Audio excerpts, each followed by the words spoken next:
Good evening, everyone, and welcome. We are the Owatonna School Board. This is Monday. It's the 25th of January, 5:30. Calling this meeting to order. Eric, our attendance tonight? All board members and student rep are present. Fantastic. Folks, tonight, it's wonderful to see you all back. It's wonderful to be back together again. And as Mr. Elstad has just helped remind me, when you are speaking, please feel free to take off your mask, just for clarity and articulation. It's much easier to hear everybody. With that, would you all please rise and join me in the pledge? Pledge allegiance to the flag of the United States of America and to the republic for which it stands, one nation, under God, indivisible, with liberty and justice for all.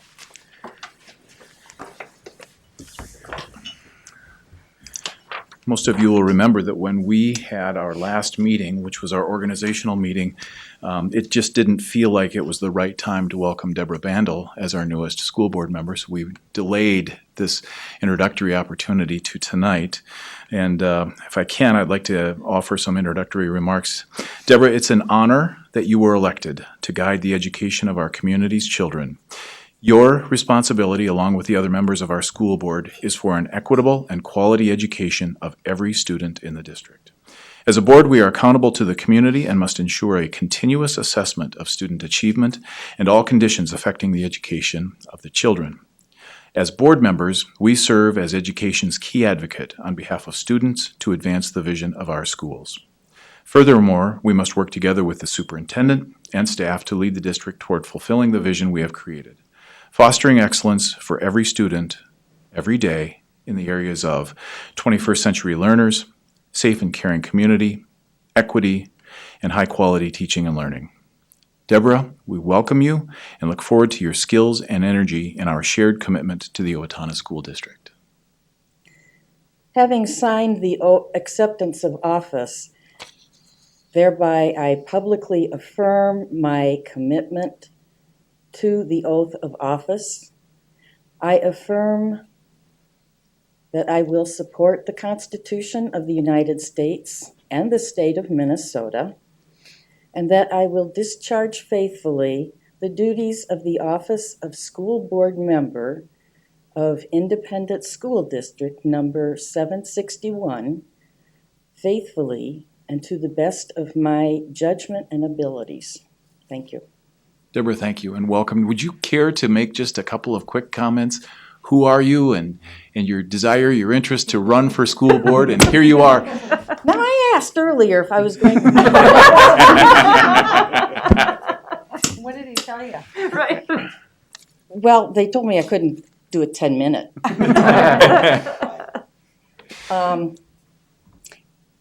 Education has been something that has been very much a forefront in my family's upbringing. My grandfather was the county school superintendent of Olmsted for about 35 years. The only way they could get rid of him was to get rid of the office.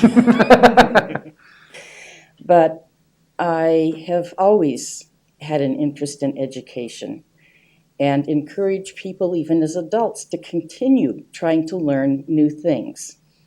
It changes your perspective on current events and just kind of makes you more informed. And I look forward to having opportunities to meet with the teachers and students and find out what's on their mind as we move forward. Thank you.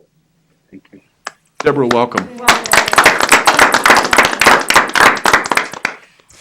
First up tonight would be to approve the agenda as it has been presented to you. We'll entertain a motion to that effect. So moved. Second. We have a motion and a second. Any further discussion with regard to the agenda?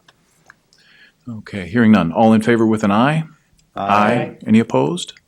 That motion carries. We're going to take us right into the mission moment. I'm going to turn things over to Mr. Elstad.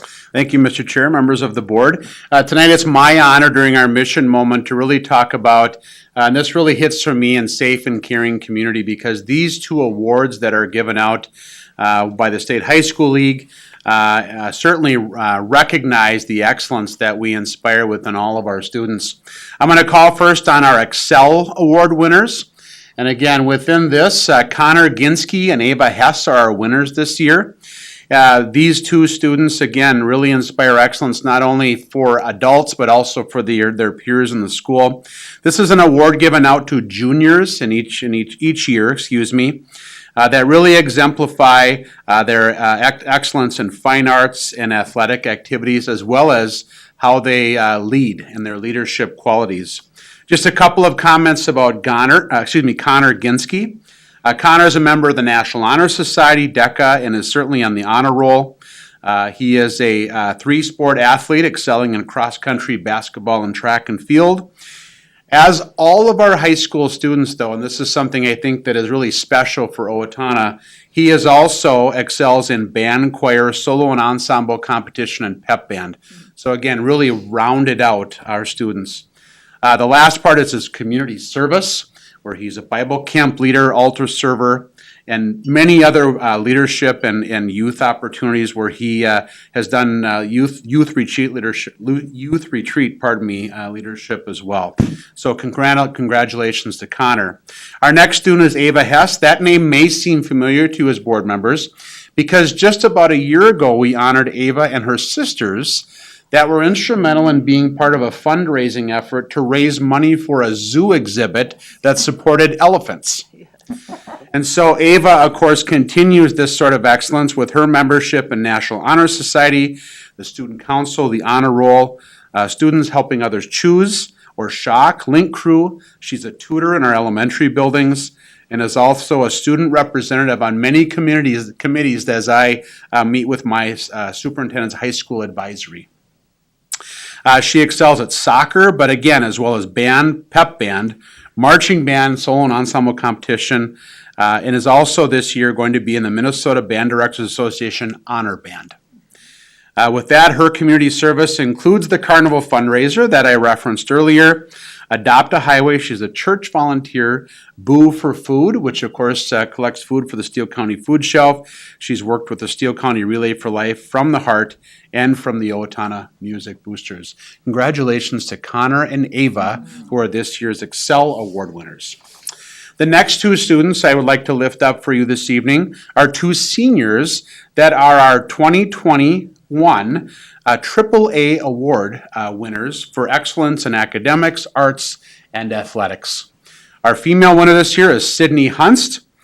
And Sydney is another well-rounded student, of course, and she's involved in choir, orchestra.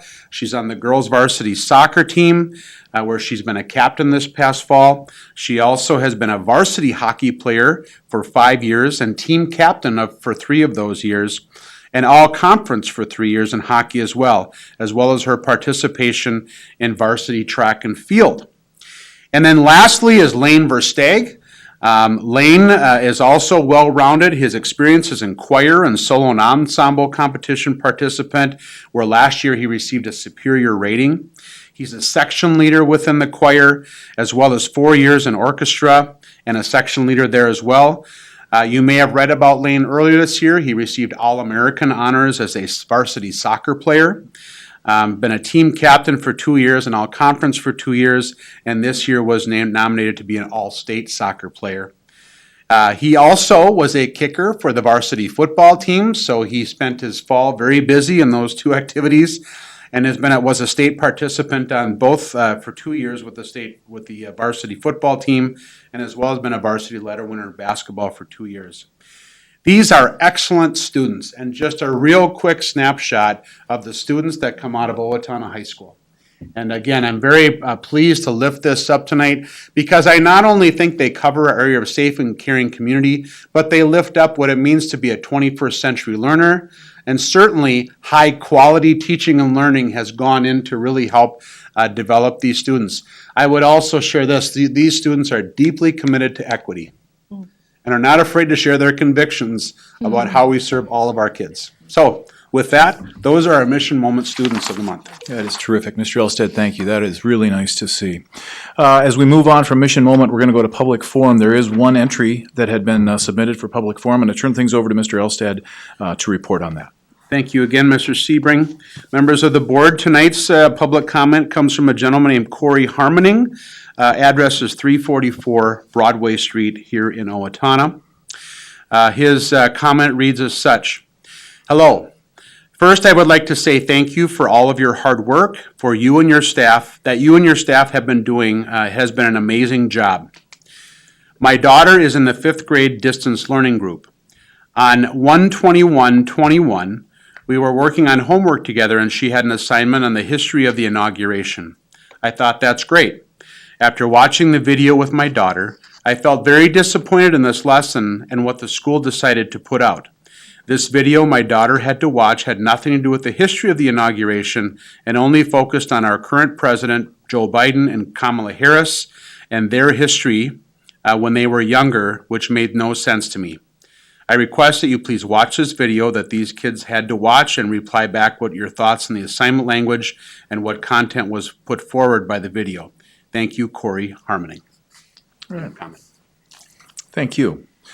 As we move on now to reports, our very first and only report tonight comes from the Owatonna High School. Mr. Kath, along with members of the staff, I believe yes, they are in fact here. And I'm going to turn things over to Mr. Elstad for some introductions. Thank you again, Mr. Sebring, members of the board. This is actually, we have some administrative reps. I also think we have some staff that other staff that are joining us well tonight to give you an update on Owatonna Senior High School and some of the work that has been going on. What I have shared with you many, many times is that even though we're in pandemic and perhaps not all of our students are attending every day, our staff is still hard at work putting that vision in place for what we currently want Owatonna High School to be and what we see the vision of that new high school will be as well. So I'll turn it over to Mr. Kath and his staff. Well, yes, thank you very much for the opportunity to be here this evening. We have quite a bit of information to share with you that kind of bounces around to some different initiatives and work that we're doing at the high school. We want to make sure we gave you a snapshot of a lot of the work that is happening, not of course all of the work that is happening, but just to make sure that we share many different aspects of that. With that, we've got some guests that'll come join us, and so we'll have some switching out at the tables here tonight. But first, I would like to introduce Holly Jessica, who's our one of our assistant principals, and she's going to be sharing some information about our COVID response and planning. Thank you very much for the opportunity to speak here. First, we want to thank our staff, our students, our parents, our families, our nursing staff, our teachers. It is nothing short of amazing what they have done, what our students have learned through this process, our teachers and our families as well. Just to kind of keep you guys informed as well, our families, the communication that they receive once a month, we do a OHS communication out to all of our families, just about the things that are currently going on, our schedule, if things have changed, which as we know they have frequently. And every other month, or twice a month, our students get a Compass connection. This comes from our guidance office. It gives information for grades 9 through 12 in various stages that they may need some information, graduation, testing, some social and emotional pieces. Compass is replacing what was formerly our TMM. Our guidance office will talk a little bit more about that, and that's happening virtually on Wednesdays. So they're able to interact with that, some live links, and some pieces through that. We also have made a commitment this year to Schoology as a platform. Our students have one platform then that they are able to engage with and learn through. This leads into our other part of it. There's some synchronous and asynchronous learning going on throughout all classes. Some kids do a hybrid schedule where they just are in Monday, Tuesday, they do distance Thursday, Friday. Some are in Monday, Tuesday, and then they virtually join that class every single day and follow that same schedule. So it really gives a lot of opportunity for some different learning for students. We know that through best practices that we need to provide a lot of different options for students to learn. Hands-on materials, students have been able to come in and do some things differently. Our teachers have really thought outside the box and how to make sure that they're meeting those students' needs. Interventions and supports. This has been amazing through all. I mean, we identify a few areas in here with our educational assistants, REACH, special ed, and our general ed teachers. The impact that they're making, I think, is something that they maybe truly don't really see. But it's amazing. Our students are engaged and connecting. They're coming in on days that they're on Wednesdays when there's some virtual time. Our EAs and some of our paraprofessionals are making scheduled meetings to connect with students when they're not in the building to help them to continue to engage or support in their classwork. Through this, some of our next steps, as you know, we just ended a first semester. So we're taking a look at kind of where some students ended throughout the year. If there's some, we identify them as NC plans, which stands for no credit plan. So students will be provided some opportunities to work with a licensed teacher to make up some work to make sure that they're gaining the knowledge and the information they need to meet the standards to receive credit for the course. So we have 5 identified teachers that will work through the rest of this semester. The other amazing thing is we have teachers that are not doing this through our NC plan program. They're just individually have taken these students on and just said, like, I'm going to make this plan for the student, and these are the things that I need you to complete in order to gain credit for this class. Kind of meeting them where they're at and providing different opportunities for them to learn and to meet those standards. Our next steps, as you know, with PD and professional development, we just need to keep giving as many resources to our teachers and our staff as possible. More training in Schoology and ways to engage with technology, and just different ways to learn. We just had some of those opportunities on MLK Day, so staff had a lot of time to learn through that as well. And now they'll have some time to practice in that kind of through the second semester. Do you have any questions? Because I'm going to switch. Oh, I bet there is. Yeah. Go ahead. Yeah, I appreciate the second to last bullet. I remember when the fall started, we were reflecting on the spring and that experience and how the fall was going to look and feel different, both for students and teachers. Can you just comment a little bit about whether you sort of were able to accomplish what you hoped, to accomplish in terms of change, more rigorous, content? I just remember that. Absolutely. Whole conversation, yeah. Yes, absolutely. And I think if you asked any one of our students, they would tell you, like, this is different. Experienced it. This was an absolutely, Danielle was shaking her head over here, absolutely a different experience. I think that was maybe kind of some of the misconception coming in, was that this is just going to look like it's spring and, I can kind of do things differently. I think that's also what kind of pushed us to add some of these different interventions and supports to meet students where they're at, and that distance learning isn't for everybody. And we got to help and support and kind of what that looks like.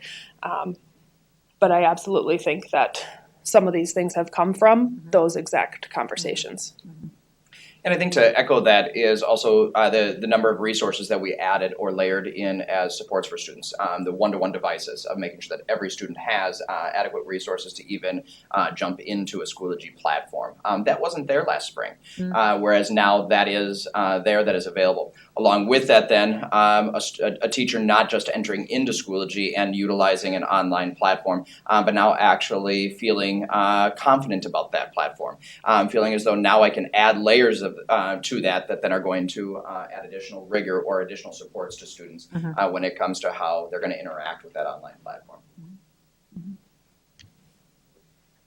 Well, thank you. On that note, we're going to bring up our 2 members of our guidance team, Tammy Langlois and Sarah Craig. We're going to share a little bit with you about our career pathways, specifically the Compass portion of our Pathways program. Hi, my name is Tammy, and I'm one of 4 of the high school counselors. And this year we have implemented our Compass program, formerly known as TMM, as Holly mentioned. Normally that group of advisees meets about twice a month, and we do different things based on the grade level. So like I plan all of 11th grade activities throughout the year. So a lot of that focus is on what am I going to do after high school? How am I going to prepare for the ACT? That's going to look a little bit different for a 9th or 10th grade student. This year we had to get a little bit creative because we're in the world we're living in right now. So we have been pushing out through our Compass newsletter all of this information. So as a school counselor, the 3 domains we kind of focus on heavily is our academic planning and social emotional learning and college and career readiness. So those are the areas that we really focus in on during the Compass time. In November, we hosted our very own college and career fair day. It was all virtual. So that was kind of pushed out again through this Compass newsletter. We do other activities based on grade level to help prepare kids help kids be prepared for life after high school. And so through that, we've we've gotten to implement a new program this year called Naviance. Now let's Sarah kind of. I'm Sarah Craig. I'm another one of the counselors at the high school. All right, so excuse me, like Tammy said, we have implemented Naviance this year, and this is really exciting because 3 of the 4 counselors in our building have worked with this very extensively in previous districts. So we already are going into this with a lot of knowledge on how we can use this. We are working with admin to come up with the scope and sequence that we will be rolling out primarily through Compass. So we are really excited for the day that we will have students back in the building on Wednesdays, and we'll be able to do this in person with their Compass advisors.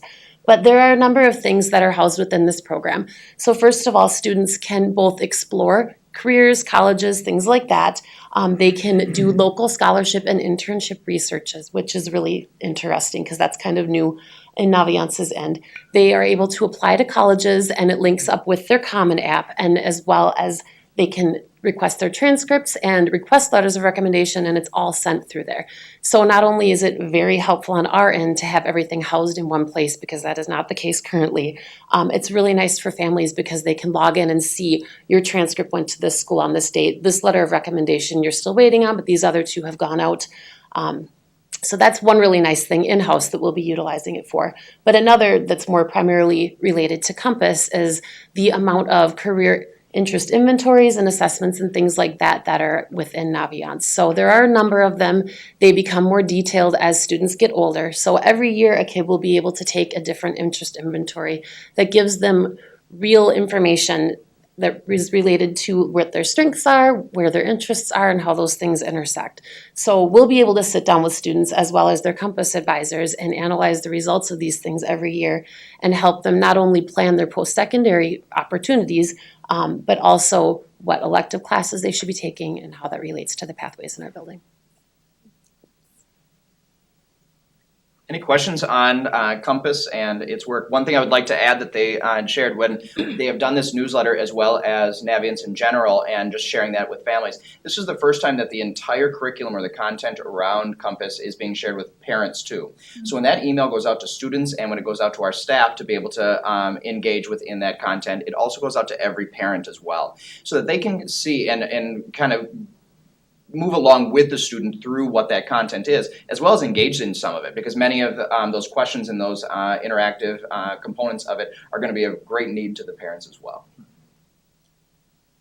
So they're always hard at work doing that. I always love seeing it because we have one account that we work through, S'more is how we send it out, and it's fun to see it as it comes alive every couple of weeks here, and then sharing it out with students and seeing the thousands of people, as well as how many countries we can get it to connect with. We would love to see where has that S'more newsletter gone. So it's been fun. Is that tool up and running? Is it implemented already, or did I misunderstood. Yeah, and we're excited though. I think the one real push for us this year is that we wanted to protect class time as much as we could. So we have not done the abridged daily schedules where we actually meet in person because you'd have to do it twice a week with the group 1, group 2. But we do believe that with the online format and being able to push that out to students, there still is a connection that is being made there. There are conversations, as well as in our core classes for 9th grade, they are actually using Naviance as a teaching tool within it. So students are getting introduced to it, utilizing it, and engaging it in a real format. We just know though that right now I'm trying to protect that class time as much as possible. That then Compass kind of becomes an add-on. Thank you. Nikki. So I've got a question. Yes. So my speculation, and I'm just guessing here, some of these career interest assessments and some of the stuff you probably did last year, and it's generally throughout the year, having cut your year short, how are you regrouping to make sure that all of those interests are basically accomplished for all the people that you missed last year? This is new this year. But we're able to go in and see students that haven't. So like in districts that I've worked in before, we would run reports and pull out the kids that had not yet done them. And then when you would meet with them individually, the counselor would prompt them to work on them. Yeah, most of them do not take very long. Okay. Yeah. As well as one thing that I do appreciate is students can take it multiple times because as they have a unique experience, they may take that inventory again to gather new information about where they're at because the experience has changed their opportunity as well. So it's kind of cool to see that as students evolve as they go through the years too. And just to kind of, add on to that too, when they graduate, this program also like follows them. And so you can see where are our kids going, how successful are they, how many are transferring, are they going into the workforce right away? So that tool is really neat and exciting because we want to make sure that they're not only prepared for like graduating, but like what are you going to do after you're done? So that's the neat part about it too. We'll definitely want to showcase to you at some point in time some of the tools that are within Naviance. I think you'd really enjoy it. The videos, there's just thousands of them. They call it Road Trip Nation. It is just incredible what a student can do. The search engine on colleges where you can say, I really like this section of the country. I need an Olympic-sized pool in the college that I go to. I love pizza on Thursdays, but I really love this career area, and it'll give you all the colleges that would fall underneath that search. It's just amazing how it actually narrows it down for students and allows them to explore it. Thank you. Thank you. Next up, major portion of our timeline right now, or a major portion of our conversation has been around registration, and specifically that it looks just very different this year in the context of we're preparing students and engaging them in their next steps for what they want to take. And so I'm going to have our assistant principal, Phil Wyken, come up and he'll share a little bit on the water registration process that we're engaging in now.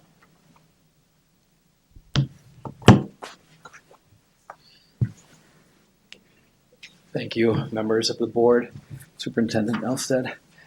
I'm really excited to be here talking about registration, partly because when I first came here, there was an idea to start bringing the registration guide into alignment with this idea of college and career pathways. And to be there on the forefront of making this idea into a reality, and to see the continued refinement and alignment that we're getting to has just been very exciting. So as we continue, you can see these pieces of compass and how that's feeding into helping students get to know who they are and what their strengths are, and that's leading them to choose different courses. And now we've taken those courses and we've placed them into career pathways that we're starting to refine and define what those careers are within those larger pathways. So you can see that this work that is leading toward creating greater clarity for our students. So it's very exciting to see that how some of the elements that we've been developing through Compass, some of the guides that we are looking around for career planning are becoming a reality. So it's very exciting to be a part of that. One of the things that we've constantly been asking ourselves is, how do we make this better? How do we make this more clear? And we've looked at, some of the materials that we've had, and one of the questions that we had was, how do we make the registration guide something that reaches more people and brings people in and becomes more dynamic than just a piece of paper or a catalog? And so last year we started to embed QR codes so that people could scan different course descriptions and see testimonials from students and things like that. And as we were kind of thinking and planning, we were thinking, wow, wouldn't it be great at some point to get even more deep into that and expand what that could mean. And looking at, some of the constraints that we've had from COVID have turned into opportunities. And I think Ms. Langley said, creativity, that's a key word, that we've had to really look at things that we're doing and be creative. And sometimes some really interesting things come out of that. And so sometimes we look at these situations and say, well, what will registration look like? What have we done in the past? And we've had to rethink those. And part of the big rethinking is, how do we do this with different groups and always virtual students? And we said, why don't we look at doing this virtually? How do we look at creating materials now that students are one-to-one, that we have hotspots in the places that we need them? How do we get those materials out to students and start turning that into a process where we can even take that further? So this year we're looking at and planning for an all virtual registration. The materials themselves, the registration guide, is a digital document that is live. It has links and hyperlinks to things outside of the guide itself. It has links within the guide to create better clarity. One of the things that we really wanted to do was streamline the guide. We went from a pretty large booklet to bring and cut out some of the repetition and redundancies that we were seeing, and trying to create elements where all of that could be housed instead of repeating it over and over. So now we have hyperlinks, within the pathways. If you click on a pathway and you're in the the core area, and you click on that, it will link you right to that pathway. On the course descriptions, in the overall directory, if you want to look at that course description, you just click on a link.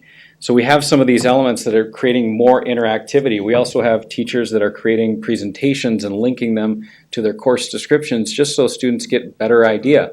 You used to walk the halls, you used to look in those display cases and say, I want to do that. I see that project. And now we have, we've been able to bring in pictures, we've been able to bring in testimonials so that students get a better idea of what they're kind of, experiencing. So along with that, we've also created, because this is something that is new, it has to be well supported. So our goal is to support that registration through our Compass program. So we're going to support students with resources and families with resources. There is a registration support website that houses the materials that we share out as they get released. Also tracks some of the calendar and the dates. So that will be something that will be there for parents. We will have 3 supported virtual Compass meetings, and each one will deepen that discussion. And our final piece that is going to help make things, I think even more successful is, for the first time, we're going to open our registration window for a longer time. We used to always open it for one night and say one night only, and then the show's over, and then we'll catch up with you if we missed you. This time, we're actually opening the window earlier, and we are going to have that open when students meet in their third and final Compass for February. So that will give them a chance to ask, those really direct questions, to their advisor and get feedback on some of the course selections that they're making. So they will definitely, be supported. So that was kind of our goal. We're making this change, but in order for it to be successful, we need to put the right supports in place. So I guess these are kind of the big words that I think that kind of come up as we're thinking through, as we've streamlined, we've been reflexive to the changes and adapting, and then also it being a digital guide, it's something that we can immediately update, and we don't have to print it. It's something that we can house all over. We can email out, makes things it also saves some money, as well as it can reach a lot of people. So it's kind of I think it's really been exciting just to see this kind of transformation. I think we have some really good people who've put a lot of thought into making this successful. So we're, again, big change, but I think we have the right pieces in place to make it successful. Any questions on the registration guide? I have a Registration process? I think this is fantastic, and I like hearing about everything that you're embedding and kind of the commercials for the classes. I'm the mom of an 8th grader, and a February 22nd registration day causes me to panic because I'm not quite ready to send him out Yeah. of the house yet to high school. Mhm. How does this year look different to incoming freshmen as it has the last Yep. handful of years Sure. because of COVID, because of this registration process? Yeah, in the past, we've always had a counselor meeting where parents come in to the building, and with the COVID restrictions, what we've decided is to, I think, again, be creative and look at how can we make this, a meaningful experience, and then also how do we make sure that we're connecting kids. So when we looked at how we would do the 9th grade meetings, counseling was key. They're actually going to be doing virtual meetings with their alphabet. So our counselors break down into their different alphabets. So students will attend a virtual meeting with their parents, and they'll be meeting with their counselor. The counselor will give a brief kind of informational presentation, and then be available for questions, and they'll be supported by another staff member just to help facilitate the questions. And not only will we do that for the 8th graders going into 9th grade, 9th grade going into 10th grade. We felt as though this year's freshmen really need that as well. Just that they have not had a normal experience yet either. And so we want to make sure that we flood them with that additional support that they may need in that conversation too. because parents are critical to that talk, that ability to understand that process, and so we want to ensure that that's happening. So our counselors are going to do a lot of virtual meetings, but we just know that they'll be well attended, they'll be well connected, and on top of that, many will say even better attended because people will have the flexibility to connect with it. We can record those, people can save them, and then they can see the presentation at their own time too. Yeah. So it definitely thanks Corey for bringing that up because that is one of the things that's beautiful about being able to do those presentations that we can, bring a lot of people in, and then we can also address questions, but then we can also record it and house it somewhere if someone wasn't able to be able to make it. Of course, the middle school will support that registration process. Students will, we've been working with OMS to, facilitate some of the changes. We'll be sharing resources with them that we've developed, and then they will register there, and we will still have some ability for students to be able to connect with their new Compass teacher. So we'll send out information about those Compass connections. So on the registration night is generally going to be used for us to connect with people who still have questions. It will be virtual, but we will have that ability to meet people who have those specific questions, and then also provide an opportunity for incoming students to connect with their Compass teacher for the next year. Thank you. All right, last but not least, I wanted to share with you a little bit about our work around co-teaching. One of our major initiatives this year is how can we support within our core classes all of our student learners, and especially those learners that might have language acquisition needs as well as specific intervention needs as a student. And one of the philosophies that we have is that students should be able to be engaged in a general education setting with their peers at all times. And one way to do that is through a co-teaching model. And so we've really pushed, instead of separating students into a class that is designed for special education or that is designed for EL, how do you flood the general education classes with good teaching supports that support those students? And what we find, though, is not only is that good for our EL learners and our special education learners with interventions, but language acquisition is for all of us as learners. And so as a teacher, when you can partner with an instructor that is trained and has great experience around those types of interventions, you become better as the content teacher. And so this year we were able to create 10 partnerships, both in EL and in special education around that. I've had some really, really good conversations about from our content teachers as well as from those specialists about what an incredible opportunity this is to partner and to create ways in which they push intervention or push support out to students who need that within the classroom. What our steps within this, though, is that now we're able to impact around 300 students in these 10 classes from first semester. We'll echo that again for second semester. And then what we'll start to look at is how are the students faring in those classes? Because we wanted data to drive how this is actually working. In other words, are we seeing a higher rate of students being successful in those classes? Are we seeing also a return on the use of those interventions in the non-partnered time? So in other words, if I'm teaching Algebra 1 first hour and it's with a co-teacher, am I using some of those same strategies in the other 2 hours a day that I'm teaching without a co-teacher? And so we want to track all of those so that way we know that those interventions are kind of spreading like wildfire for us so that they're impacting all of our learners in our school. But we're, like I said, getting a lot of really positive conversation going, a better understanding amongst our peers that are intervening with students to say, now I get why we do this or what this aspect of that content is, or now I know why we use that intervention because it's going to help drive this standard for that student. So really exciting. And again, it also breaks down silos that can exist within a building when you can bring teachers together across content. And with that, we thank you so much for all your support, everything that you do for us, that we can be successful. We know that your work, is oftentimes not thanked enough. So thank you for all of the efforts that you put into making sure that we are prepared and have the resources. But most important, thanks for letting us work with kids every day. And any other questions that you might have? Board members, any other questions?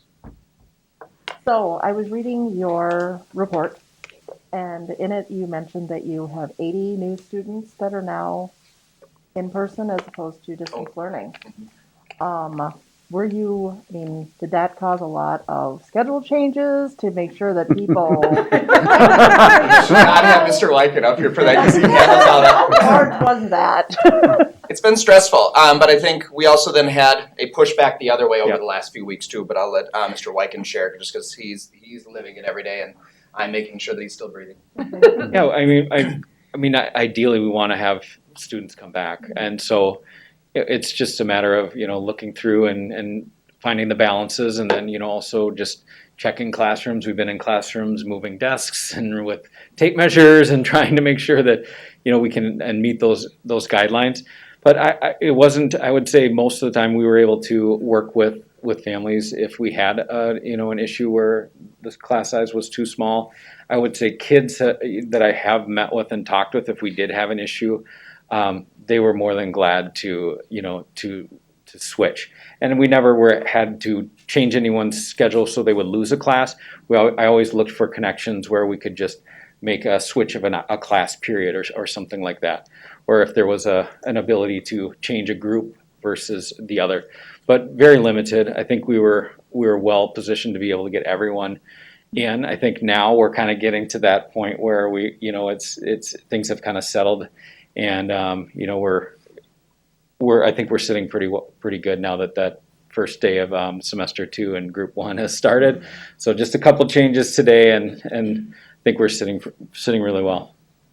That's great. Yeah. Again, thank you. I read it and I was excited to see that 80 more students came, and then it's like, oh, that must be difficult. So thank you for what you did to get to accommodate. A lot of people helped. Anybody else? Mr. Elstad probably has a few comments. Always have comments. I'm very proud of our staff, so thank you. Mr. Kath, thank you for lifting up these items tonight. Obviously, there's very good testimony that a lot of work is still taking place, and we're keeping our eye on the prize. We're all in pandemic. We get that. We understand it, but we serve a better tomorrow, and that's exactly where your staff is focused, and thank you for that. Mr. Wyken, thanks for your work on this registration guide. As a former assistant principal at Owatonna High School that's put that book together and brought it to print every year, the stress of that printing is I can feel that weight has been lifted. So thank you for your intuitive work on that.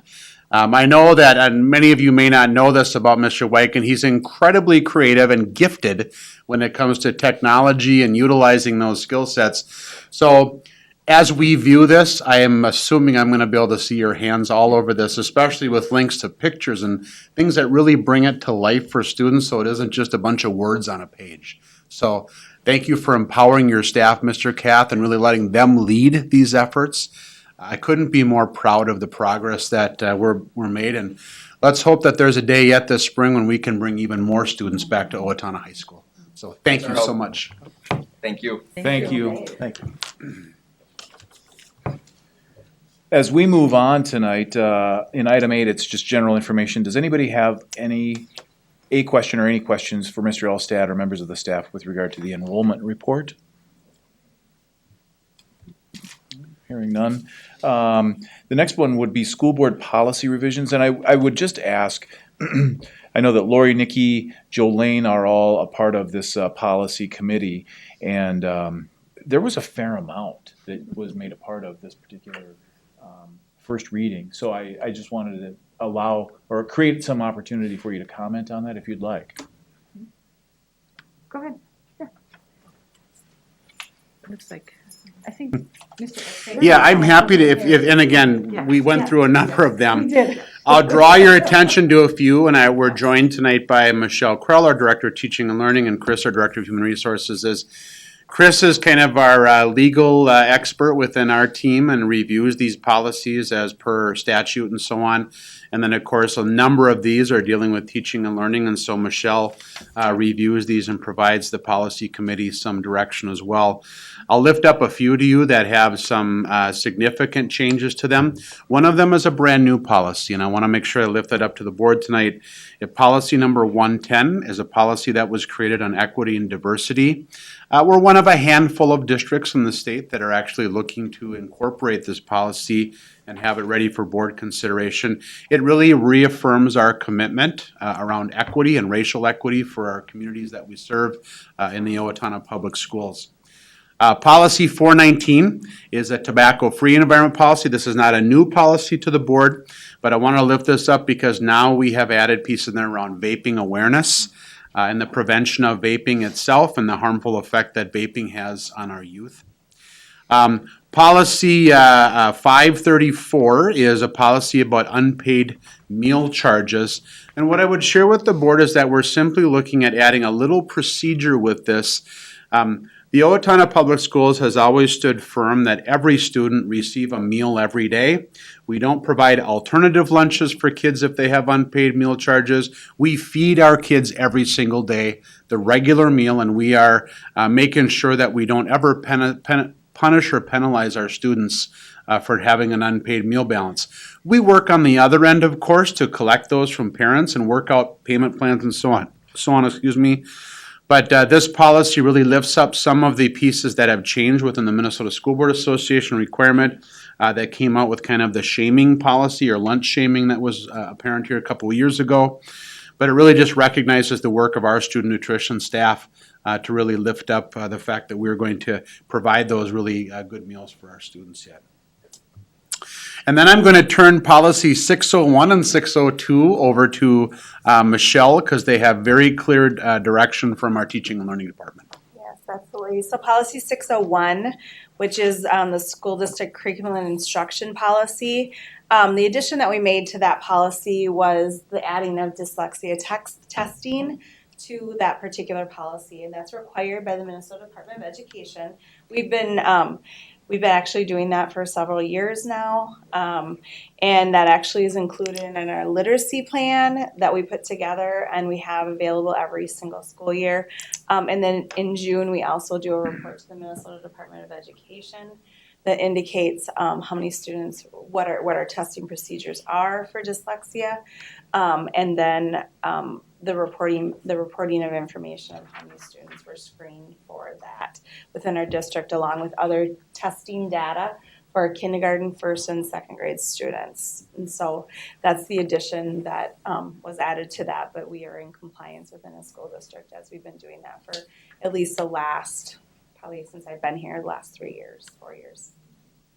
So, and then do you want me to just roll into policy 602? Policy 602 is our school calendar policy. The addition that we made to the school calendar policy was adding of the e-learning days. As you know, we got a test run on January 15th to see how that went for us, and we had a snow day.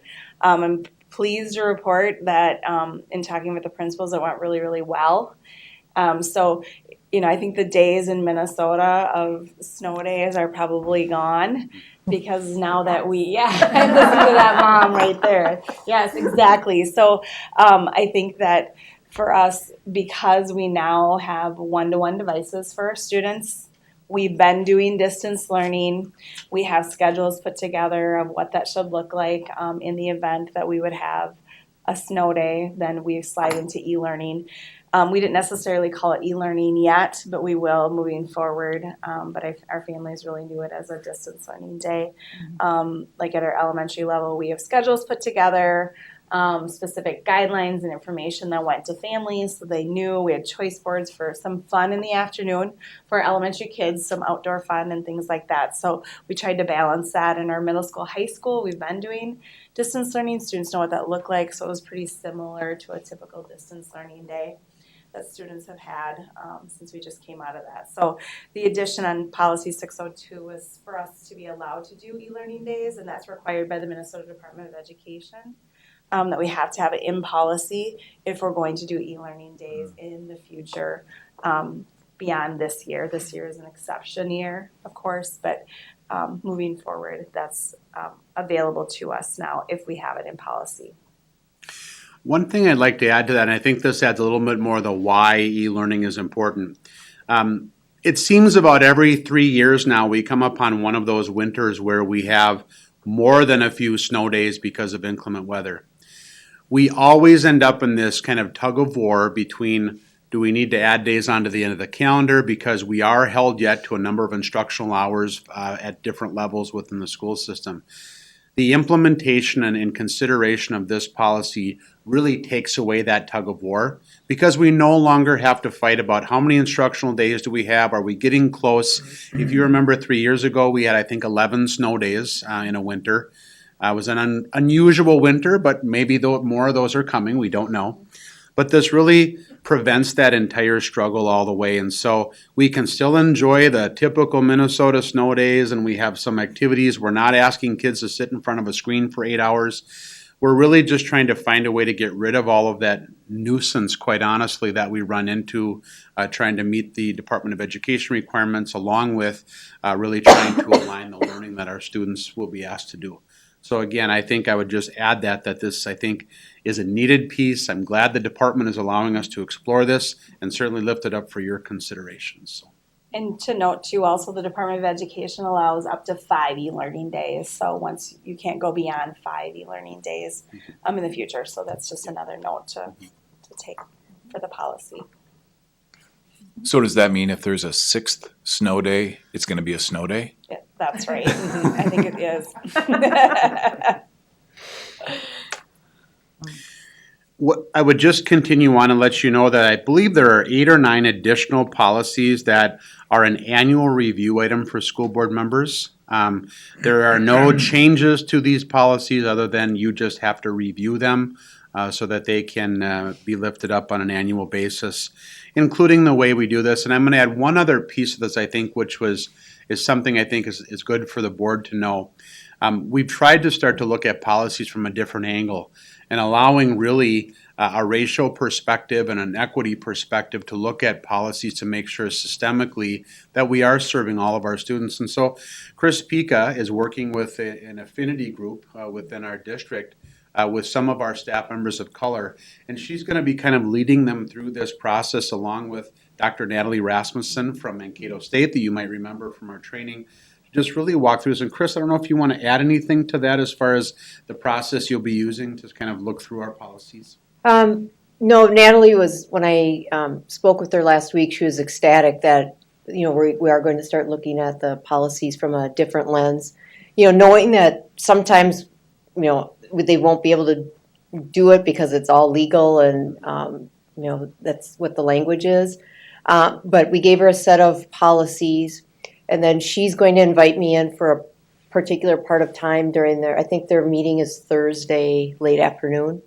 And we'll review them to see if, especially the 110, the new policy on equity, and get their feedback. And then I'll bring that back to the policy committee. Thank you. That's it. All right, board members, any questions on this? I have one question. Jeff, in regards to the e-learning calendar, and maybe you can answer this as well. So my assumption is that in the past, the calendar has been built to have a few snow days already built in. Are those snow days still going to be built in? I'm assuming the answer is yes, because I've heard that there's 5, but just some clarification. So we typically schedule our calendars. We have typically 187 student contact days typically. And within that, there are a few days built in. We really run into that sort of tug of war when we talk about middle school and high school levels because of the instructional hours that are still required. Now, that opens up a whole nother discussion about what the legislature might look at this year as providing more flexibility and getting away from Carnegie units that have been around for 150 years. And so I think there's potential that might be explored, but yes, we do build in some time. Our elementary actually has never really gotten close to the threshold, but middle school was 1 day away last time from being either having to add additional days or potentially losing funding. And that includes the 3 days that were forgiven by Governor Walz as a result of the, what was it called, the polar vortex. Yeah, so. Anybody else? All right. Thanks again to the 3 of you that are serving on policy. That's some heavy lifting right there. Thank you. We are going to move on. We are going to move on to board forum, and I'm going to start. Daniela, I'm going to start with you because I'm going to speak on behalf of the board we're really anxious to hear how that transition from a distance model back to the hybrid has worked for you. Yeah, definitely. I'm very, very glad that I decided to go back into school because I can definitely tell the difference between just all virtual and then at least hybrid. Just like the hands-on experiences, like for example in chemistry, are definitely helpful because it's just not the same. Like, although all virtual school is very helpful and there's a lot of resources, in person definitely makes a difference. I'm definitely glad I came back, and I also wanted to talk to you guys about a new class that I'm taking, and it's called Intro to Critical Race Theory, and it's a class taught by Ms. Katie Kudron and Dr. Natalie Rasmussen. So it's a class that introduces students to a protocol called Courageous Conversations, and Courageous Conversations basically helps facilitate healthy conversations about racism, racial equity, and social justice. So in class, we just have like big or small group conversations about like current events, and we also just read like relevant articles and just talk about like the historical practices behind the United States. So like one of our unique assignments was analyzing and just taking like notes over the poem that Natalie Gordman recited at the inauguration, which I thought was very informative and just like nice to like analyze and just like reflect over. And I'm just really glad that this class was provided this year because it's just something new that I don't think many opportunities have been provided like this before in the past. And I just think that it's great that we're starting to provide more stuff like this. And it also provides college credit, so that's a plus too. But yeah, I thought you guys would like to hear about that because I really like that class. I think that it's something I'm very passionate about, and I've definitely noticed that because I was writing a paper, and it's not the easiest thing for me to write a paper in, like, for say, English. But when I wrote about it in this class, it just came so quick to me. It was like 15 minutes. It was really nice. And I just wanted to let you guys know about that. Yeah. Daniela, thank you. Jolene. Yes. Facilities met today earlier, and so we are still on time and under budget, which is fantastic. Good news, plans come out to the world on February 5th for contractors to take a look at, pull some numbers together with a bid date of March 9th. And then bring the approved contracts to the board for approval on the 29th of March, and early June, they're moving dirt. So that's very exciting. And then to also kind of look into the future, we have to work backwards a little bit with the existing high school. And so administration is starting to think about different ways to use technology to gather some initial input from community members and different organizations that might have some ideas as to what to do with the existing building. And so we can line up the time frame as best as possible to move into the new school and then have things solidified and work to get done on the existing school. So yeah, it's good stuff. It's all coming together. You're doing a great job. Thank you. Tim. They're too tough to follow. Nothing. Nikki.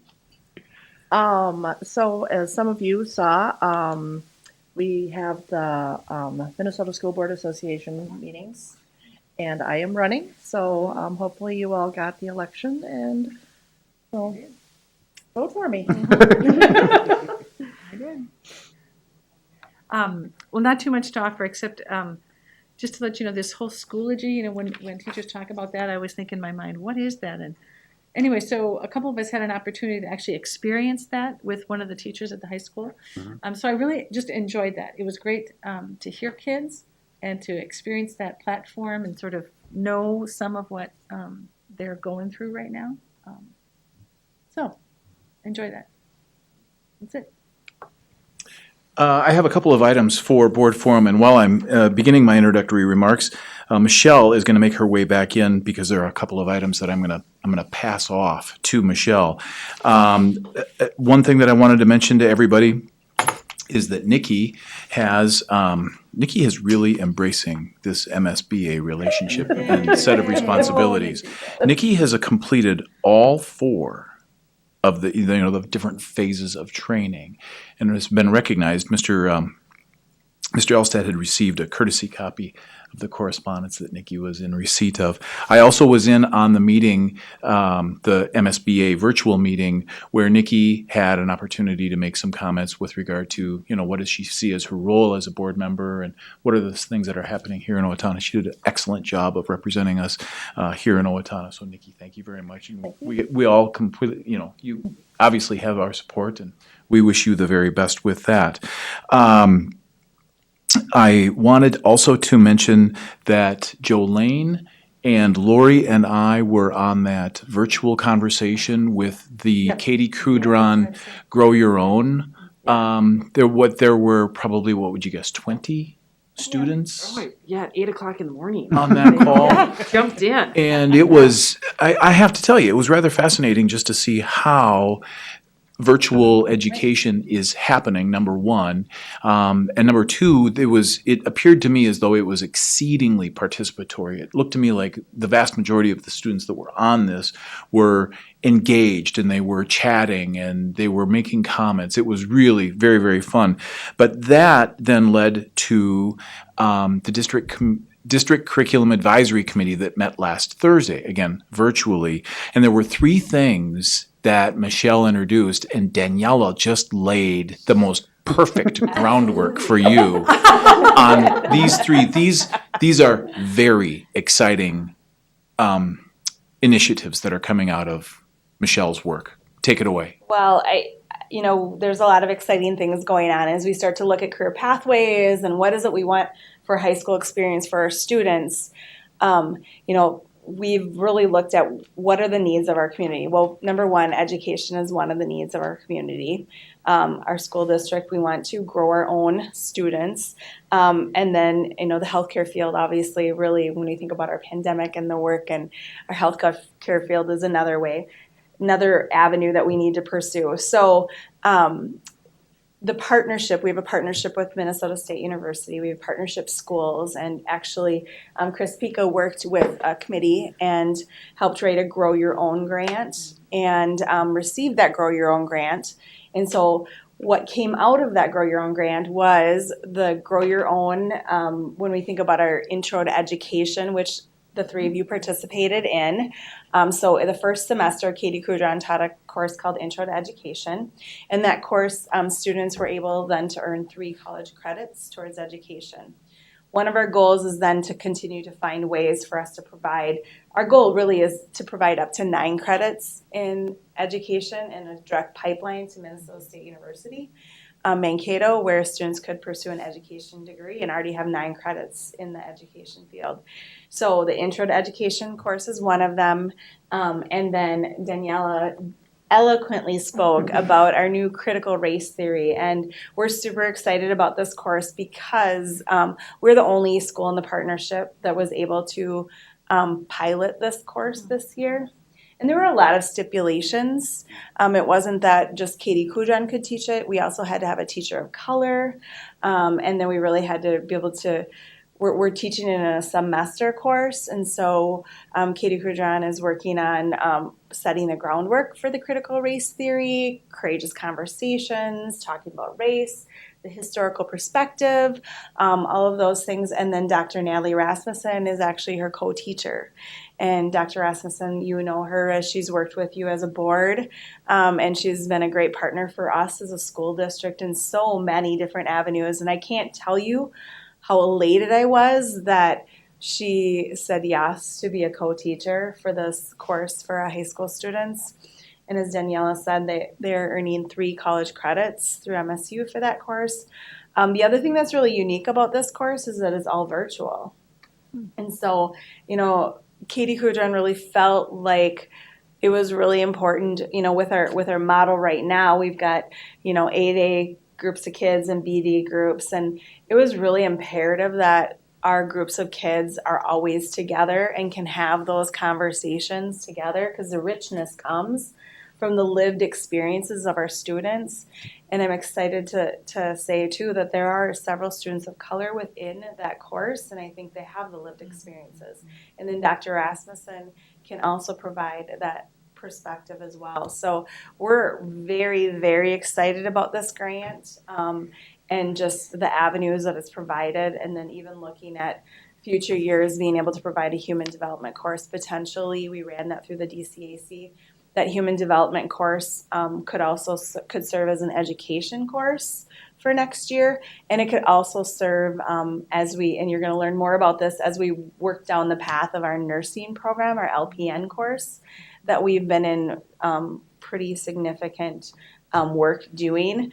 So that was the Grow Your Own grant, and then we also, the other exciting thing was we received a CTE grant, a Career and Technical Ed grant, in collaboration with Riverland. And so I've been working with the Dean of Nursing, Laura Beasley, and our students this year have the opportunity to go to Riverland for a PSEO course, and they're able to get a certified nursing assistant. It's a certified nursing assistant course. They pass the class, and now they are viable employees for our health care system. They can work in nursing homes, provide home health care aid, those kinds of things. And so, our goal really is to find opportunities where it's not just a high school diploma for our students, but it's a high school diploma +1. And so here are, a few examples of the innovative things that we're doing and we're going to continue to do.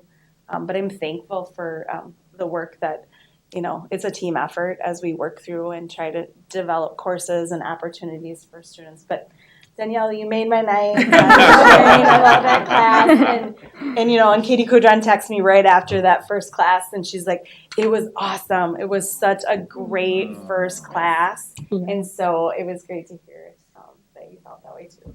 Yeah. So, all right, thank you. Michelle, thanks a lot for sticking Yes, around. Appreciate absolutely. it. And Daniela, thanks for setting the stage. That's fantastic.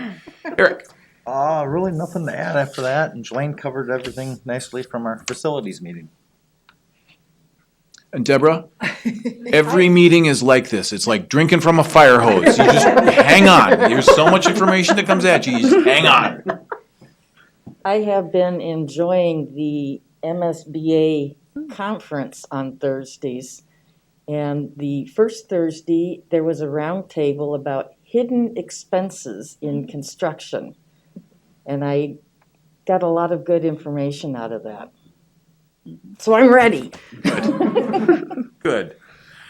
We're going to move on. The administrative report. Does anybody have a question? Anything that came up as you read through the administrative report? And I'm looking around. I have one. Yeah. So I noticed that 2 schools identified the number of students that returned from distance learning too, but not all the schools did. I mean, do you know overall how many students we had? That's a good question. I think, I know the high school was real clear because of the schedule changes, but we did bring back a number of elementary students as well. Yeah, one school indicated 20, I thought. Right. And part of the significance is it's probably spread out throughout the schools, because if you remember, we kind of combined our distance learning program because we have full-time distance learning instructors at the elementary level, and they're all housed at McKinley, but the kids didn't transfer from McKinley to another building. They were always students at Washington or Lincoln or elsewhere. And I don't know, Michelle, if you wanted to add to that as far as the elementary piece about. Sure. We really didn't have that many students that actually came back. We had about 20 students that came back, and it worked out just beautifully because we were able to slide all of our kids back to their neighborhood schools, even some that we maybe had placed other places because of other things. So we were able to slide students back to their neighborhood schools, continue to maintain our low class sizes. It honestly worked out really beautifully. Our middle school, we brought back a lot of kids. We brought back, I feel like it was like 70 or 80 kids from distance learning. Our high school, not quite as many. It was more like that. I feel like it was 20 to 30, but don't quote me on that. But as far as, we worried about what would happen mid-year when students might choose to come back. But it was a lot of work, I know, at the middle school to schedule kids and the shuffle and that at the high school as well. But, as far as the elementary, it really worked out beautifully. So it wasn't a big deal. We did have a few students that went to distance learning as well. So, it really kind of balanced out for the most part. I would say in general, though, a net gain of students coming back. versus the ones that were leaving to go to distance learning. But the beautiful thing is that as you're gonna hear later in the meeting, we want to continue to offer lots of opportunities for our families. So Michelle will be back in just a little bit to talk about that. So. And I have 3, and every day they come home, guess who's back? Guess who's back? Because they see these kids that they haven't seen, and then they'll see them at recess or they'll see them passing the hallways, and everybody's just so excited to have everybody back. So I just had one comment. I saw, it was an interesting story. I'll just call it out and maybe we can learn more about it on another evening. But the videos that Tom Maher is apparently making and the STEM pieces and being reused. I mean, the notion of, reusing teaching lessons. And I thought, oh my gosh, that really gets the wheels spinning in terms of opportunities. So would love, I know we've covered a lot and maybe another night, but that Yeah, was we'd an love to bring interesting Dr. Maher back in and at some point, talk about STEM and STEAM and the things that we're continuing to do with that and what a resource for our community and for our staff to have him aboard, Well, right, and to reuse those videos by Right. different classrooms and Right. that would be Yeah, great. for sure. Subject for another night. Anybody else? Questions? I just want to make a few brief comments tonight. So amidst pandemic and amidst all the other things that we hear about, yes, the legislature is in session. And as I always promise you, I'm going to continue to advocate on behalf of our school district and certainly the needs of our staff and students. Just to give you a couple of updates, they've been in session for a couple of weeks now. Obviously, the district received some federal COVID funding as part of the new stimulus package. Amanda Heilman will provide an update for you in an updated meeting because we're still kind of navigating through how much that is and what the potential limitations that will be on the spending of those dollars, as some of them are categorical in nature. And so she'll share that with you. Certainly the legislature is interested to see how that might offset their financial obligations, and what I would share with you is, in general, those funds are going to be utilized to pay for what COVID has bought for us. And so again, it's not going to be an overage. It's going to be something that will certainly keep our school district running, but also we have a number of expenses that have arisen as a result of COVID that we need to cover. A couple other things, there was some testimony provided by MASA members of the organization that I'm in, as well as some other school districts about flexibility in learning environments moving forward. And I think that's an important topic. With every great challenge comes a great opportunity to learn more. And I think what we can learn from our lived experience through the pandemic of virtual learning and things like that, maybe not living so much within Carnegie units anymore, maybe looking at the lived experience and what students are expressing is what they've learned in the time that they are, because some students learn faster than others, maybe scope and sequences change. There's lots of flexibility discussions happening right now. There's been a number of bills that have already been offered to the committees. Most of them are just kind of normal, what you would see on a typical legislative session. Items around no new mandates coming to school districts, which we all applaud, to stay away from more mandates or unfunded mandates. Certainly there's an emphasis with inequity is taking place. Representative Hassan has put forward a bill enacting, strengthening our increase to teachers of color within that, and just a number of others. So again, a lot more detail coming. I do remain in contact with our local legislators, of course, and they do reach out to me when they have something within their committees that they'd like discussed or just need a perspective from their local districts that they serve. I would also just like to lift up a COVID update for the board. We're back in school with our elementary kids and all of our secondary kids as well. We still have our 6-12 students in hybrid. Our pre-K 5 students have now been back for a couple of full weeks. We're glad to have them, and things have been going very well. The county itself has been mitigating COVID in a better way moving forward.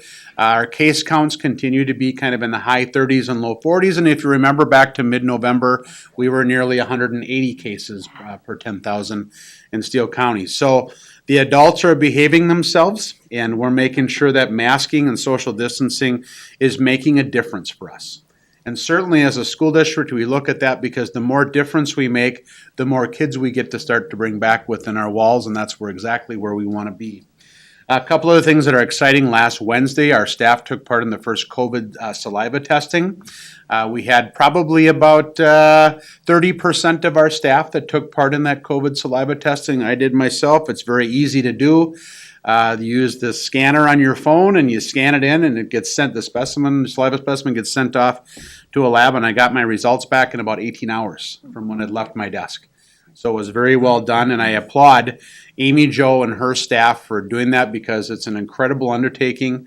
But it was great to see, and I think for some of our staff, it was comforting just to know and have one more reassurance that they aren't asymptomatic or something like that. And then, of course, I would be remiss if I didn't talk about vaccines because there's lots of good news on the horizon for our school district, and certainly that impacts our community. Last week, we received 12 whole doses for over 880 staff that we have, and that includes our staff and bus drivers. So as you can imagine, we were kind of deflated to hear that because it would take a long time for us to move through our staff of those that want to be vaccinated.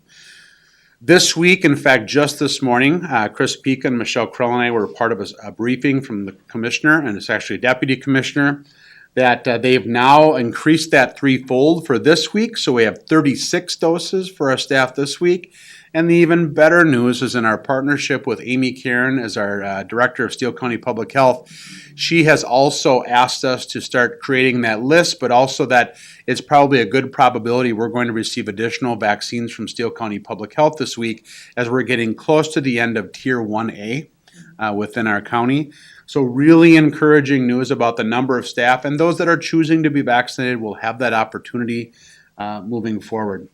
And then the other thing that I think is encouraging is that I serve with 7 of my superintendent colleagues from around the state on the Minnesota Learning Model Transition Team, and we continue to have ongoing discussions about when and how we might bring back more of our secondary students. We're looking at two ends of the spectrum right now. One of them is our 6th grade students. We recognize, and I think all of the educators could agree, this is a really tough pandemic on 6th, 7th, and 8th grade students in particular because of the need for connection, but also the fact that developmentally, it's more challenging to navigate a virtual environment when you're 12 or 13. And so we're looking at the ways that strategies that we can use within our district to safely bring students back, make sure that our staff is still safe and are there to serve them. But I think it's something that we're going to look at sooner than later. The other end is on the other end of the spectrum.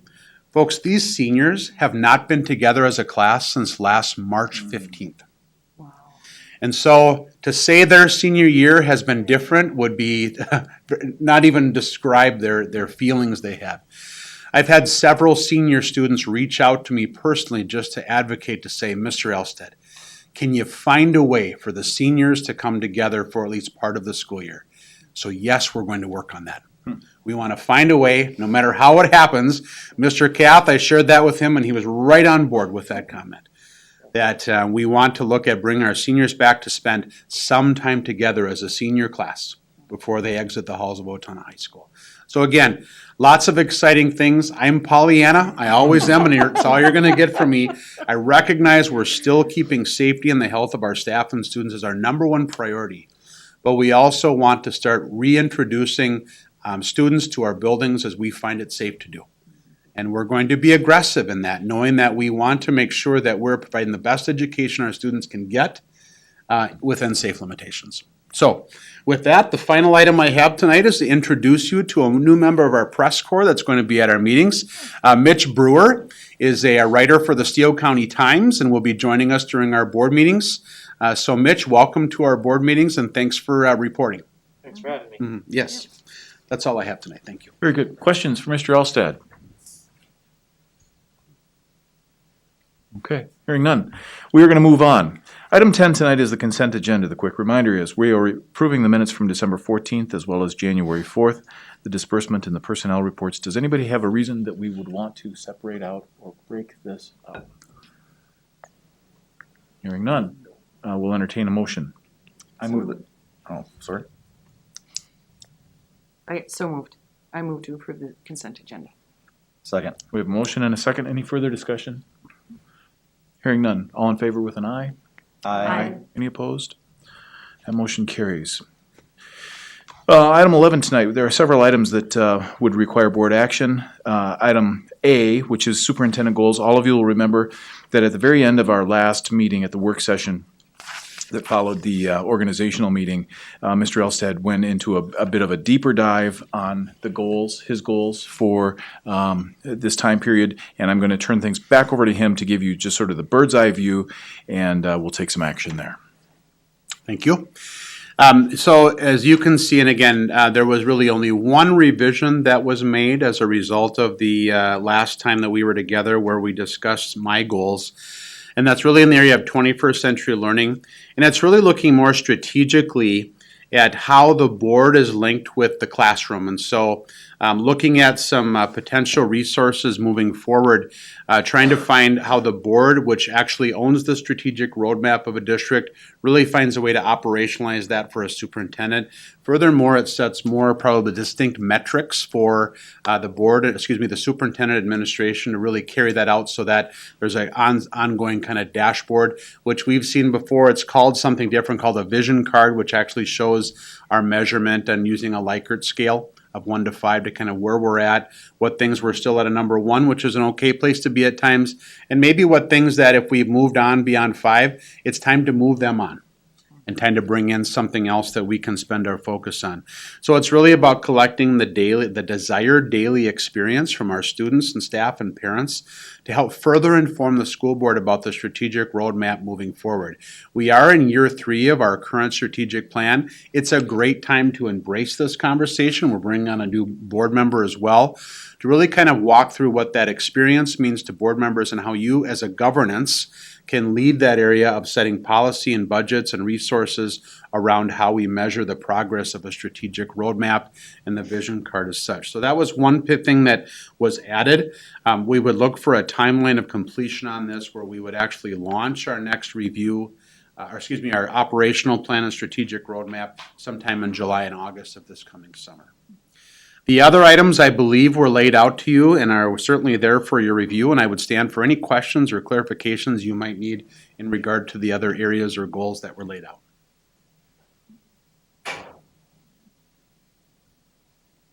Okay, hearing none. One of you be kind enough to introduce this motion for us.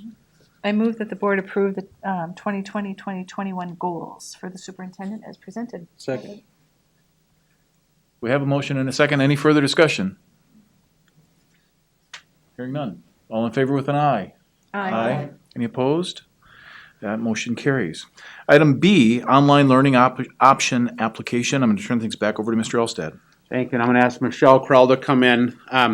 As I mentioned just a bit ago in our meeting, some of the things that we've learned about flexibility also includes providing a more flexible learning opportunity for our parents as well, families and students alike. And as we've moved through this, one of the things we want to proactively prepare for our community and certainly our families is this ability to know that some families may in fact find distance learning to be their real bailiwick. The thing they really want to do, the thing they really want their students because they've found some real success with it. Within that, moving beyond this year, we sort of lose that ability to offer a fully online program unless we've done an application. So Michelle and I had some conversation around this, and of course Michelle, as she always does, said, we're going to do this and we're going to do it in the most excellent way possible, which is always the work that Michelle delivers for our team.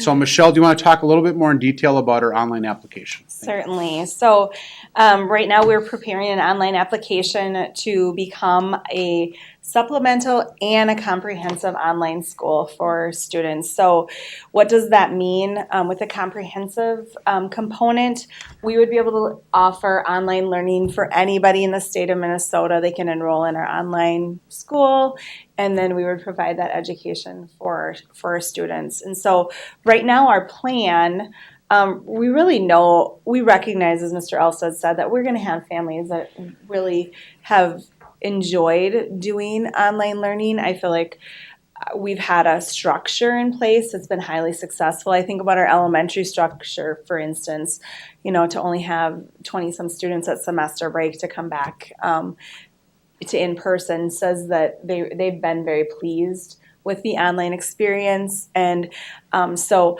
we're looking at framing like our K-5 model in very similar to what we're currently doing. So our current model right now is very structured. Our students log on, and at 8:30 they they have a class meeting with their classroom teacher, and then from 9 to 11 they go into their first morning learning block. Within that learning block, their students have opportunities for whole group instruction, small group instruction, as well as independent work time or independent instruction.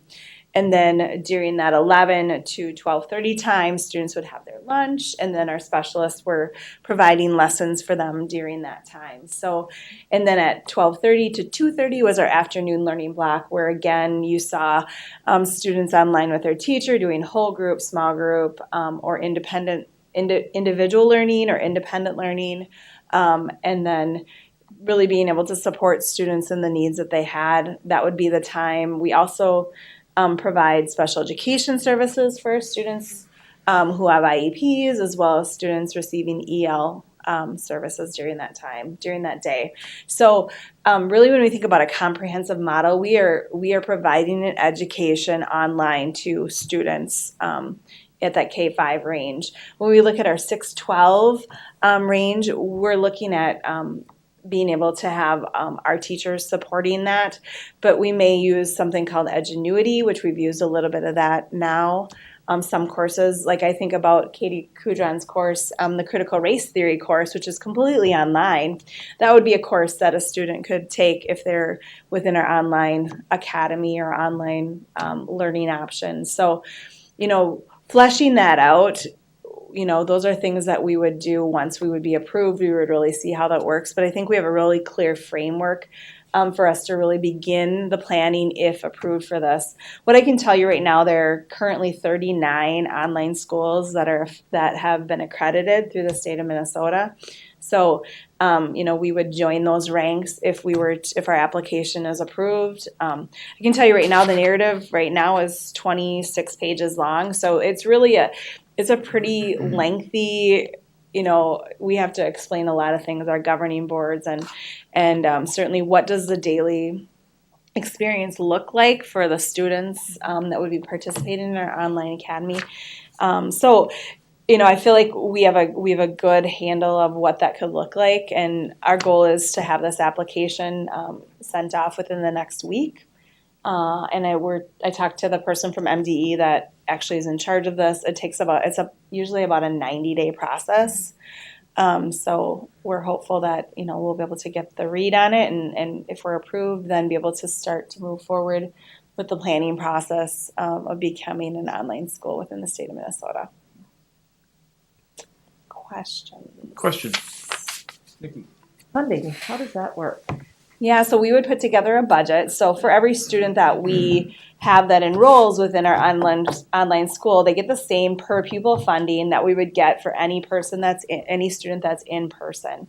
And so we would take our per pupil funding, we would figure out staffing and things like that. Certainly we need to make sure we have enough students to be able to make sure that this cash flows and things like that. But it's no different than running, our district budget. It's part of our district budget. It just would be considered actually a separate entity or a separate school within the Owatonna Public Schools. So, we have not landed on any names or anything like that for that. We want to be able to decide and know whether or not we're approved or not. But yeah, the funding would be just like an in-person student. And we would provide technology and things like that. Is this only available then for Minnesota students? It would be just for Minnesota students because we're governed by the Minnesota Department of Education, things like that. Some other things to note too is we're required to go through all the testing. So MCA testing, we would have to do our students of EL status. We would be doing that. We would do any kind of special education testing. All of that is required for us too. So it might be that we have testing sites set up, depending on where our students are coming from. Certainly we're hoping that our students from the district that appreciated their experience with distance learning would maybe, think about enrolling there. But there could be students from other districts across the state too. I was going to ask Michelle, could you comment about our neighboring districts and whether you see opportunity for us to serve maybe students in the region or and what that would mean? I mean, part of it for me is I think about frankly, additional revenue that may be available to our district if we can attract or serve students Yep, absolutely. right in our geography. Right, because I would assume that, many of the districts around us are, this is a pretty lengthy and big process. And so there could be students within our area that really appreciated the distance learning opportunity and want to enroll in an online opportunity like we have to offer. So there is definitely the potential for open enrollment. There's potential also for maybe families that have typically been homeschooled families, and maybe they're interested in trying an opportunity out like this. And so really trying to identify how we can provide not just, one model, but maybe even some choices of some models for families as well, within the framework that we're developing. So yes, there is definitely opportunity for that. To piggyback off of that, I would think it would be appealing to the surrounding schools if there's a student that wants to participate in a specific athletics or arts opportunity that their smaller school doesn't have. And then with homeschooling, aren't there some rules and regulations about if you're in a homeschool, you have to hit this criteria in order to participate in the local high school arts and athletic experience or not? So Thinking about that, Yep. am I crisscrossing too many wires? Well, I'm going to and- start with your question about Yep. participating Yep. in activities. Anybody that's enrolled within our online school could participate in Owatonna Public Schools activities, arts activities, athletics, all of those things. If you were a homeschool family, and I might need to lean on Jeff or Sarah a little bit, but if you're a homeschool family, you aren't necessarily afforded the rights to be, I'm guessing, on the basketball team or things like that because of the homeschool status. You're not enrolled within our district. Am I correct? It depends upon the homeschool. That if you're an established homeschool, so as many of our families are that have filled out the appropriate paperwork because they're residents of our school district, they can still participate and they can also provide a shared time experience. So we do have some homeschooled families at times that have participated in band, choir, orchestra, or participated in other activities and things that are put on by the State High School League. I think what Michelle was getting at is there are some that would be linked to a charter or another online academy. Once they've enrolled out of our district into one of those other academies, now they're not a cooperative program anymore, so they could not participate in that manner. Okay, that makes But sense. this would create an opportunity for those very students. Very who are much so. otherwise going to a Very much charter so. To enroll in Yeah. our online and Absolutely. then take advantage of our, opportunities as well as. Versus be a going student. outside of our school district where they lose those eligibility requirements that need to be met. And so this really helps us to kind of, students that want to be part of those opportunities, they can do a shared time experience. So they could do entirely an online academy work through us. And then if they wanted to participate in choir, which is a co-curricular, they could participate and get credit for choir towards graduation and so on. So it's really a unique offering. And I think one of the pieces that I think Michelle has really worked in is the flexibility around what we're willing to do with families to help make it work. Because sometimes that's hard to come up with your own stuff all the time as a homeschooled family, unless you're really subscribing to other resources that are available. Thank you. That's exciting. That's good stuff. Do you know if any of those 39 online schools are in our southern Minnesota area? Not that I so there's Houston, which is a long ways away, and there's, Worthington has one. I don't know of, I'm trying to think if there's any within our, I know there's one other district in the Big Nine that's making application at the Yeah, same time we there are. might be other Northfield. districts, yep. But other than that, I think we're the only school in our area, in this area of the state anyway, that is seeking this application. Yeah, that we know of. Wonderful, thank you. Yep. Any other questions? Any last thoughts on this? No, I just think, and so this is the first step of the process. What you're being asked to review and kind of, and ask for your approval this evening is really the first step, which is just making the application. And then, of course, if we are accepted, Michelle will come back, provide a lot more detail around that, which will really help kind of drive through your eventual full acceptance of the online academy, which then we would put into place for the 21-22 school year, and start really, and really start then, recruitment of families that are interested so that we can start building that client base. And do you have staff that have similarly hit their wheelhouse with this online teaching, specifically with the Absolutely. elementary? Oh, and yeah. They're like, this Absolutely. is Absolutely, it. I we love have. it. This is where I want to be. Mhm. That's What it. I think was part of our plan, because I think as Michelle was exploring this further, that's one of the pieces that was most intriguing about it, is that we have staff that have demonstrated an interest. Without their interest, I mean, I don't know that we're interested in going on and recruiting a whole bunch of other teachers. I mean, we want to use our own folks here when we can. And so I think that interest that was coming back and some of the things and innovation we've seen with distance learning, I think really prompted us to say, hey, here's an opportunity for us that we think could be a real win for our families and for our staff. So. That's awesome. All right. Hearing no further questions, would one of you be kind enough to introduce this motion for us? I move that the board authorize the superintendent or his designee to complete and submit the application to provide online learning. Second. We have a motion and a second. All in favor with an aye? Aye. Any opposed? That motion carries. Thank you. Item C tonight, which is ratification of the 761 Foundation board members. The very brief explanation for you looks something like this. Back in the early 1990s, the 761 Foundation came into an existence. And at that time, the bylaws were written in a fashion that said annually, or at least regularly, the school board would ratify those members that are participants or members of the 761 Foundation. In the 8 or 9 years that I've been on the school board, I don't know that we have ever done that. I don't know that that it's necessarily a practice that we've engaged. Fast forward to where we are right now, gifts have been making their way into the district, and sometimes they make their way into the 761 Foundation with the intent that they would be made available to then the school district. And in order for us to be fully compliant and fulfilling all of the crossing of T's and dotting of I's that relate to the bylaws of the 761 Foundation tonight, I'm asking you to please ratify the existing 761 Foundation board members. Anybody have any questions? Just a quick, can you just tell us who they are? I was unable to upload my, or maybe you don't know. Yeah. That's fine. Do you have it up?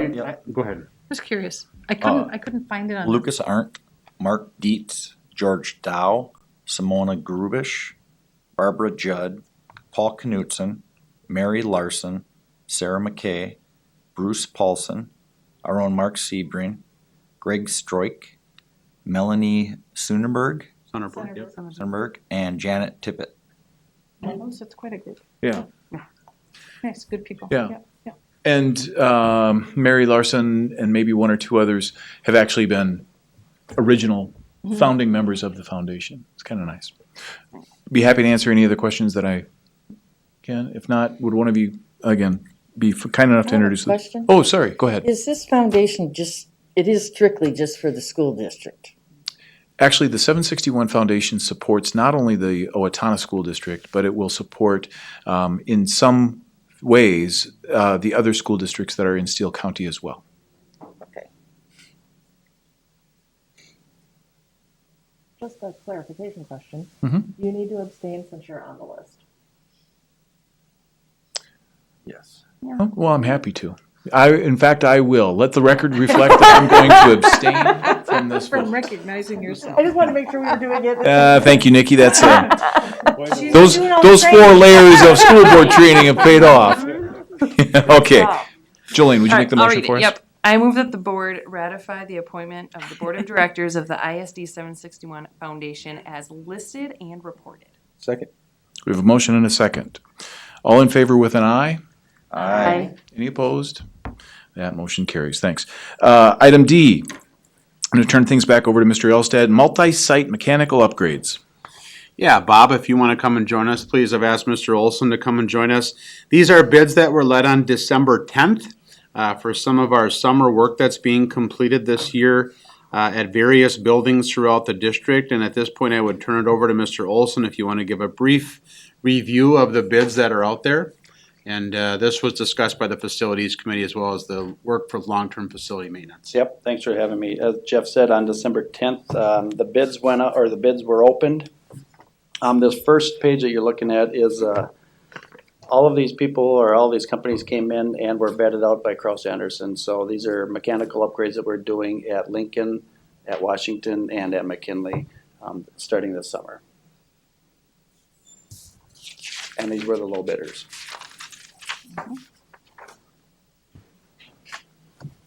Go ahead. I was just wondering a couple of things. Mm-hmm. You say they are the low bidders. How do you guys go about accepting bids? I mean, you get references or past work or? Yep, we do ask for past work. There is quite a list, and when you and I meet, which we haven't met yet, I can show you some of that stuff as well. But on public bids, there is quite a scenario that you have to follow. So we ask them to make sure that they have insurance, they have bid bonds, they have all this other stuff. And then what we do is they have a walkthrough. So all these companies will come in, walk through the sites, take a look at what we're asking them to either fix or to install. And then they go back, they spend about a month putting together some numbers, and then they all come in sealed bids, and we open them in front. Well, now it's virtual, so we don't open them in front of everybody, but we do it virtually. And then anybody who's part of these companies can sit and listen, and they see the bid numbers that come in. Once we have some that come in that might be a lot lower than some of the others, the vetting process means they go through. Kraus Anderson, our construction manager, will go through and make sure that everything that they bid on was correct. So we're fairly sure, and we've had really good luck with our process that we use, and have had good bid days. So, and these numbers came in great, so we're pretty happy with what we have. Those bids, is that what we're expecting to actually pay then for those bids? Correct. There's no hidden expenses? If they're hidden, they're hidden pretty well right now because we haven't started. So as far as we know, we have not had those issues. I know you listened to a speaker up in the cities or virtually, and we had a conversation with our construction managers as well after that. He also sat in on that, and we are very happy with Kraus Anderson, who we picked, because when we did our interviews of Kraus Anderson and the construction managers, we made sure that they were legitimate and that we would not have hidden fees. So I have not seen any yet. So we're very happy with what we have. Okay, thanks. Mm-hmm.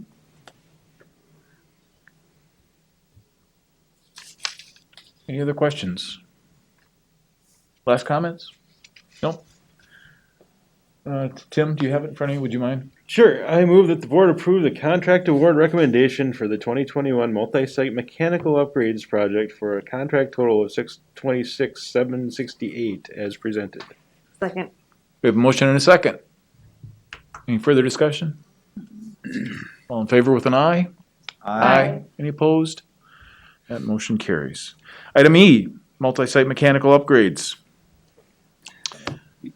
This is a similar item that was lifted up before. We actually separated them out because we were concerned about the steel bid and what the pandemic might be doing. And so this was something that was sort of separated out from the other contracted bids that were received. And so I don't know, Mr. Olson, if you wanted to make any comment on this item as well. Yeah, I can give you a little more info on that one. When we had our bid day, we had some come in for the steel, but we did not have any bids come in for steel erection, which is taking the steel and putting it up and making what we need done.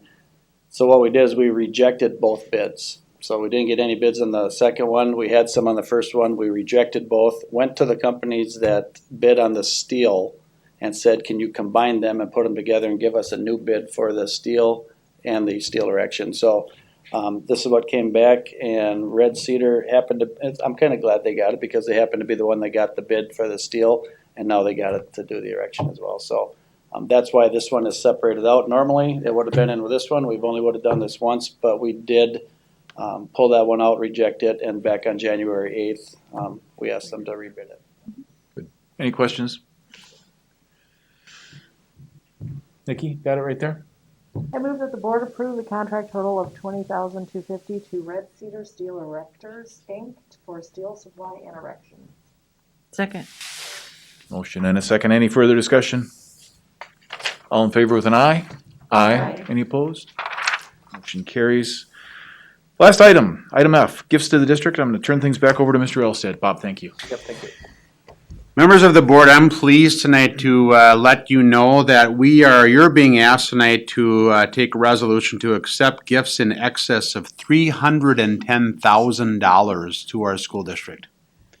That is amazing, and so a couple of them, certainly, all of them are certainly, worthy of your review, but just a couple that maybe draw us to that large amount.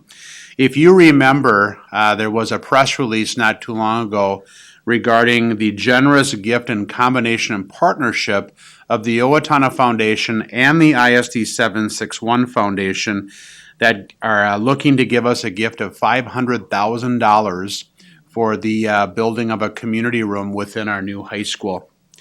And so what you're receiving tonight, you'll see there's a $150,000 gift, which is the first installment from the Owatonna Foundation. And we'll be accepting the ISD 761 Foundation installments as they come forward as well. You'll also see that Melanie Nelson continues her philanthropic efforts within our school district and has now provided gifts in excess not only of the building that we received from her as a gift, but also now $70,000 toward the effort of really trying to upgrade that building and make it usable as our professional development center within the school district. So again, just a very, very philanthropic community. And not to say any less about just the $500 here, $1,000 there, the thoughtful people we have in the community that lift up students at our ALC, that make student baskets for over the holiday season, but also just the Angel Fund to reverse nutritional services, spending that we need to look at for some of our families. So again, I'm very pleased to lift up these gifts for you to consider accepting this evening.